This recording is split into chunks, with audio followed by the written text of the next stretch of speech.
Hello families, నేను ఆలు curry చేస్తున్నా. దీనికి కావలసిన పదార్థాలు: ఆలు 1/2 కిలో తీసుకున్నా.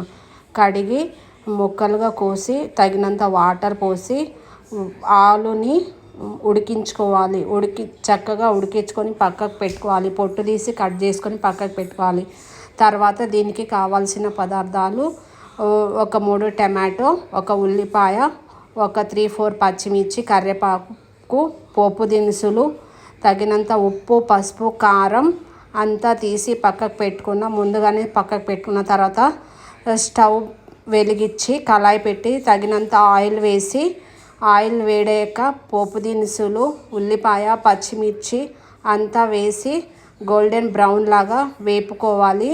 కరివేపాకు కూడా వేసుకొని వేపుకోవాలి. వేపిన తర్వాత టమాటో, ఆనియన్, పచ్చిమిర్చి, పోపు దినుసులు అంతా వేగిన తర్వాత టమాటో కూడా వేసుకొని మగ్గించుకోవాలి. మగ్గిన తర్వాత గోల్డెన్ బ్రౌన్ లాగా మగ్గిన తర్వాత ఉప్పు, పసుపు, కారం, కొంచెం ధనియాల పౌడరు, అల్లం పేస్ట్ కూడా వేస్తే ఈ కర్రీ ఎంతో టేస్టీగా వస్తుంది, కుక్ అవుతుంది, టేస్టీగా ఉంటుంది. ఈ తర్వాత ఆలు కూడా టమాటో వేసి ఉడికించిన తర్వాత టమాటా అంతా మంచిగా మగ్గిన తర్వాత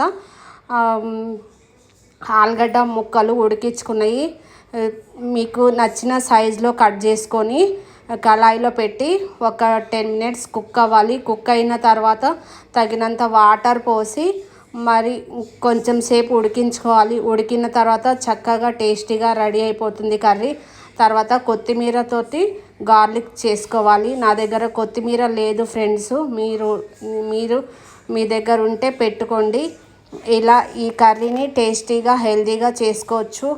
నేను రోజు ఇలాగే చేస్తాను. మా పిల్లలు ఆలుగడ్డ కూర చపాతీలో అయినా, రైస్ తోటి అయినా, పూరీతోటైనా ఎంతో టేస్టీగా ఎమ్మీగా ఉంటుంది.